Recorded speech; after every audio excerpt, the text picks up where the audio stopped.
अस्सलाम वालेकुम एवरीवन।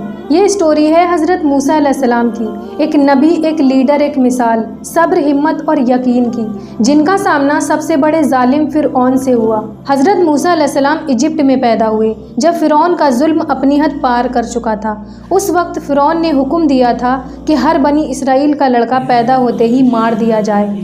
हज़रत मूसा अलैहिस्सलाम की माँ ने अल्लाह पर भरोसा किया और अपने बेटे हज़रत मूसा अलैहिस्सलाम को एक वुडन बॉक्स में रखकर नदी में छोड़ दिया। वो बॉक्स बहते बहते फ़िरऔन के महल तक पहुंचा और फ़िरऔन की बीवी हज़रत आसिया ने उन्हें अपना बना लिया। ये थी अल्लाह की प्लानिंग। जिसे फ़िरऔन मारना चाहता था, अल्लाह ने उसी के महल में उन्हें बड़ा किया। हज़रत मूसा अलैहिस्सलाम ने जवानी फ़िरऔन के महल में गुजारी।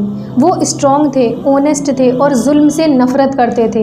एक दिन उन्होंने देखा एक फ़िरऔन का आदमी एक बनी इसराइल के आदमी को मार रहा था। हज़रत मूसा अलैहिस्सलाम ने गुस्से में उस आदमी को एक मुक्का मारा और वो मर गया। मूसा अलैहिस्सलाम को अफसोस हुआ और उन्होंने अल्लाह से माफ़ी मांगी। फ़िरऔन उन्हें मारना चाहता था। मूसा अलैहिस्सलाम ने मिस्र छोड़ दिया और मदाइन की तरफ चले गए। मदाइन में उनकी मुलाकात एक बुज़ुर्ग नबी हज़रत शोएब अलैहिस्सलाम से हुई। उन्होंने हज़रत मूसा अलैहिस्सलाम की ईमानदारी से खुश होकर अपनी बेटी से उनकी शादी करवा दी। मूसा अलैहिस्सलाम ने वहाँ कुछ साल सादगी से गुजारे। वहीं जगह पर उन्हें अल्लाह की तरफ से पहली वही मिली। अल्लाह ने उनसे कहा, मूसा, मैं ही तेरा रब हूँ, तू मेरी रिसालत लेकर फ़िरऔन के पास जा। यहाँ से उनकी ज़िंदगी का मिशन स्टार्ट हुआ, जुल्म के ख़िलाफ़ हक़ की आवाज़ बनकर उठना। हज़रत मूसा अलैहिस्सलाम ने अपने भाई हज़रत हारून अलैहिस्सलाम को साथ लिया और चले गए फ़िरऔन के दरबार में। फ़िरऔन ने वहाँ उनका मजाक उड़ाया और कहा, तुम कौन होते हो मुझे नसीहत देने वाले। लेकिन मूसा अलैहिस्सलाम ने सब्र से, दलील से और मोजज़ातों से अपना पैगाम दिया। उन्होंने असा यानी स्टिक को ज़मीन पर फेंका और वो एक बड़े सांप में तब्दील हो गया। फिर भी फ़िरऔन ने इनकार किया और ज़्यादा जुल्म करने लगा। आखिरकार अल्लाह ताला ने मूसा अलैहिस्सलाम को हुक्म दिया, रात के वक्त अपनी कौम को निकाल लो।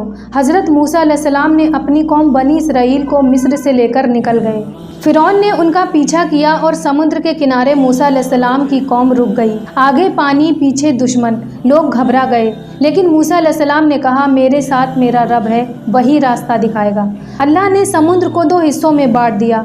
मूसा अलैहिस्सलाम और उनकी कौम ने सफ़र तय किया और फ़िरऔन अपने लश्कर के साथ डूब गया। हज़रत मूसा अलैहिस्सलाम को कोहे तूर पर अल्लाह ने एक किताब अता की, जो एक ज़बरदस्त हिदायत का सोर्स बनी। लेकिन उनकी कौम ने उनकी बात ना मानी। कभी बछड़े की पूजा की, कभी शुक्र अदा किया।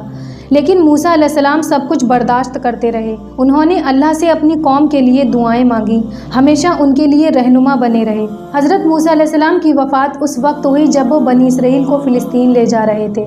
उन्हें उस मुक़द्दस ज़मीन का दीदार दूर से ही करवाया गया।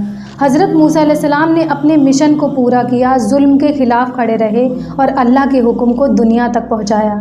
हज़रत मूसा अलैहिस्सलाम की कहानी हमें ये सिखाती है, कभी घबराना नहीं चाहिए जब मुश्किल समुद्र सामने हो। अगर आपका यकीन अल्लाह पर हो तो समुद्र भी रास्ता दे देता है। हज़रत मूसा अलैहिस्सलाम की ज़िंदगी हमारे लिए एक मिसाल है, हिम्मत की, सेक्रीफाइस की और सच्चाई की। और याद रखो, जो लोग हक़ पर होते हैं उन्हें दुनिया की कोई भी पावर मिलकर हरा नहीं सकती। ये थी कहानी एक अजीम नबी हज़रत मूसा अलैहिस्सलाम की। तो कमेंट में ज़रूर बताएं कि ये कहानी आपको कैसी लगी। जज़ाकल्लाह खैर।